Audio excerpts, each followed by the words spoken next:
राज्यस्तरीय क्रीडा स्पर्धेमध्ये वाघेरा आश्रमशाळेच्या विद्यार्थ्यांनी नेत्रदीपक कामगिरी केली आहे। 5 जानेवारी ते 7 जानेवारी 2026 या कालावधीत आदिवासी विकास विभागाअंतर्गत अमरावती येथे संपन्न झालेल्या राज्यस्तरीय क्रीडा स्पर्धांमध्ये महाराष्ट्र सेवा संघ नाशिक संचलित विठ्ठलराव पटवर्धन उत्कृष्ट आश्रमशाळा वाघेरा तालुका त्र्यंबकेश्वर येथील सहभागी 17 विद्यार्थ्यांनी 19 पदकं प्राप्त करत नवा इतिहास रचलाय।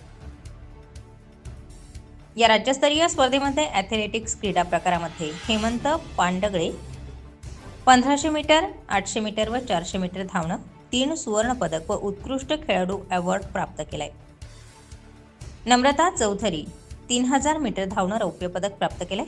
सुनीता लोखंडे 800 मीटर धावणे कांस्य पदक, मयूर चौधरी 400 मीटर धावणे कांस्य पदक, गायत्री शिंदे 400 मीटर धावणे कांस्य पदक तसेच हँडबॉल क्रीडा स्पर्धेत 19 वर्ष वयोगटाखालील मुलींच्या संघाला रौप्य पदक प्राप्त झाले। सहभागी खेळाडू भाग्यश्री मोळे, रोहिणी बदादे, निशा मोंढे, मुक्ता बेंडकोळी, निशान नळवाडे, निशा भुजाड, शीला देशमुख, भावना भोये तसेच कबड्डी क्रीडा स्पर्धेत 19 वर्ष वयोगटाखालील मुलींच्या संघाला कांस्य पदक प्राप्त झाले। सहभागी खेळाडू हर्षदा भोये, ललिता भोये, वैशाली खुताडे, कविता बेंडकोळी या सर्व विद्यार्थ्यांनी उत्कृष्ट कामगिरी करत 19 पदक प्राप्त केले। सर्व खेळाडू विद्यार्थ्यांना गणपतराव बेंडकोळी, क्रीडा शिक्षक मोहन चौधरी, क्रीडा समिती प्रमुख, शाळेचे मुख्याध्यापक नितीन पवार शिक्षक यांचं मार्गदर्शन लाभलंय। या सर्व यशस्वी विद्यार्थ्यांचं तसेच संस्था व शाळेच्या वतीनं अभिनंदन करण्यात आलंय। आदिवासी विकास विभाग अंतर्गत अमरावती या ठिकाणी झालेल्या राज्यस्तरीय स्पर्धेमध्ये आपल्या शाळेतील विद्यार्थी खेळाडूंनी खूप मोठा नावलौकिक कमावला। या स्पर्धा प्रकारांमध्ये ॲथलेटिक्स खेळ प्रकारामध्ये आपल्या शाळेचा अतिशय उत्कृष्ट खेळाडू हेमंत पांडगळे याने 400 मीटर, 800 मीटर आणि 1500 मीटर या धावणे स्पर्धेमध्ये गोल्ड मेडल प्राप्त केलेला आहे। 3 गोल्ड मेडल प्राप्त करणारा हा विद्यार्थी। त्यानंतर सुनीता लोखंडे, नम्रता चौधरी, गायत्री शिंदे, त्यानंतर मयूर चौधरी याही विद्यार्थ्यांनी मेडल प्राप्त केलेले आहे। त्याचप्रमाणे हँडबॉल या क्रीडा स्पर्धा प्रकारामध्ये आपल्या शाळेतील विद्यार्थिनींनी रौप्य पदक प्राप्त केलं, तर कबड्डी स्पर्धेमध्ये कांस्य पदक प्राप्त केलं।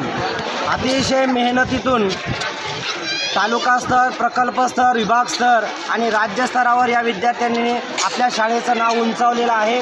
कुठे गेलं तर वाघेरा गावाचं नाव खूप मोठ्या जल्लोषात निघतं आणि खरोखर या सर्व कामगिरीमध्ये या मुलांचं करावं तितकं कौतुक फार कमी आहे। या विद्यार्थ्यांना मार्गदर्शन करणारे क्रीडा शिक्षक श्री गणपत बेंडकोळी सर, त्याचप्रमाणे क्रीडा समिती प्रमुख मोहन चौधरी सर आणि शाळेचे दोन्ही विभागाचे मुख्याध्यापक आदरणीय पवार सर, चौधरी सर आणि सर्व शिक्षक यांचं खूप मोठं मोलाचं योगदान आहे। त्याचप्रमाणे गावकऱ्यांचं खूप सहकार्य या विद्यार्थ्यांना राहतं। त्यामुळे आपली शाळा प्रकल्प स्तरावर नाही तर राज्यस्तरावर खूप मोठा नावलौकिक कमवत आहे। तर अशा प्रकारे गुणवंत विद्यार्थ्यांचा सत्कार करण्याच्या उद्देशाने आणि त्यांचं खूप अभिनंदन करण्याच्या उद्देशाने आपण सर्व ही रॅली काढलेली आहे। सर्वांचं खूप खूप धन्यवाद आणि शुभेच्छा। आज जो माझा खूप मोठा सत्कार केलेला आहे, सगळ्यात महत्त्वाचं म्हणजे गावात जो सत्कार झाला तो अप्रतिम होता। सरांनी सांगितलं काय होतं माहिती आहे का, गावातले लोक शिकलेल्या लोकांचं ऐकतच नाही, त्याच्यामुळे ही परिस्थिती झालेली आहे। आणि गावात सत्कार व्हायलाच पाहिजे होतं, कारण की त्यांना पण कळलं का खरं क्वालिटी शिक्षणामध्ये आपण घरी बसून काही फायदा नाही। आणि गावात जो सत्कार झाला तो लय महत्त्वाचा होता, कारण की आपल्या गावामध्ये अजूनही जनजागृती खूप कमी आहे। आमच्यासारख्या लोकांना नाव ठेवण्याचा कार्यक्रम असतो, त्याच्यामुळे तिथं जो कार्यक्रम झाला तो अप्रतिम होता। इथं तुम्ही शिक्षित आहे, तुम्हाला कळतं चांगलं काय वाईट काय, सरकारवर भांडता। इथं ही सगळी टीम तुमचं करिअर घडवण्यासाठी तुम्हाला इथं कोणाची भावबंदकी नाही। कदाचित मी ग्राउंडवर यांना भांडतो, त्यांना राग येत असेल, पण इथं तुम्हाला फक्त घडवण्याचा कार्यक्रम असतो। इथं याच्या मागं कोणताच वाद किंवा तुम्हाला बळजबरी त्रास देणं अजिबात नसतो. मी एवढं सांगेल, मैदान मोकळं आहे, तुम्ही फक्त झेप घ्यायला सुरुवात करा. आणि तुमच्या मागे ना तुम्ही जर मेडल घेतलं तुम्हाला नोकरी भेटते. शिक्षणाचा उद्देश तोच आहे. आणि खरं म्हटलं तर शिक्षणाचा उद्देश नोकरी नाही, पण आपण पालक वर्गाने तो ठरवून घेतलेला आहे का शिक्षण म्हणजे नोकरी. मग नोकरी तर नोकरी, पण मग इकडनं खेळ म्हणजे नोकरी. खेळामध्ये तुम्ही वाया जात नाही.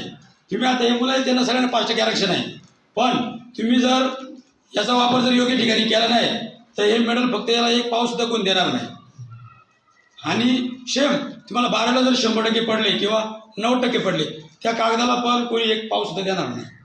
तुम्ही जर काही केलं नाही तर तुमच्यासाठी फक्त कागदाचा तुकडा आणि हे लोखंड म्हणून राहील गळ्यामध्ये. त्याच्यामुळं जे भेटल ते तुम्ही त्याचं सोनं करा आणि त्याच पद्धतीत टिकून राहा. नाही तर आपल्याकडून भरपूर विद्यार्थी गेले, त्यांनी काही जास्त पुढं काही केलं नाही, पण महेश झाला, कांद्याची बहीण चंद्रभागा झाली, नामदेव झाला, यांनी ती संधी साधून आणि आज स्वतःच्या पायावर उभे आहेत. तुम्ही एकदम शॉर्टकट मार्ग आहे. जर तुम्हाला जर नॅशनलला जर मेडल असेल तर तुम्हाला फक्त 12 ते 20 मार्कावर आपलं एज्युकेशन रेट लागतं PSIचं. किती शॉर्टकट आहे. या तुमचाच आदर्श घेऊन मी माझ्या मुलांना पण तेच करायला लागलो. आज हे तेच स्पर्धा आहेत. का माहिती आहे का, इकडं एकदम शॉर्टकट आहे, एकदम शॉर्टकट. नोकरी लगेच लागते. हे मी नाही सांगत, तुम्हाला तर कळलंच. एवढ्या पुढच्या 2-3 वर्षामध्ये हे मुलं जेव्हा सक्सेस होतील तेव्हा तुम्हाला कळलंच. पण सगळं सक्सेस होतील याची गॅरंटी त्यांच्यावर आहे. सगळं त्यांनी जर मेहनत घेतली, सगळा अभ्यास केला तर होईल. आणि अभ्यास आणि खेळ नाण्याच्या 2 बाजू आहेत. जर तुम्ही एक जरी बाजू जर चुकला तरी ते काहीच होणार नाही. हा मला मेडल आहे, मी काहीच करणार नाही, मग ते गेला. समजला. खेळ आणि अभ्यास दोन्ही नाण्याची एक बाजू आहे. जर तुम्ही जर अभ्यासच केला तर तुम्हाला उशीर लागू शकतो. सक्सेस होतो माणूस, पण उशीर लागतो.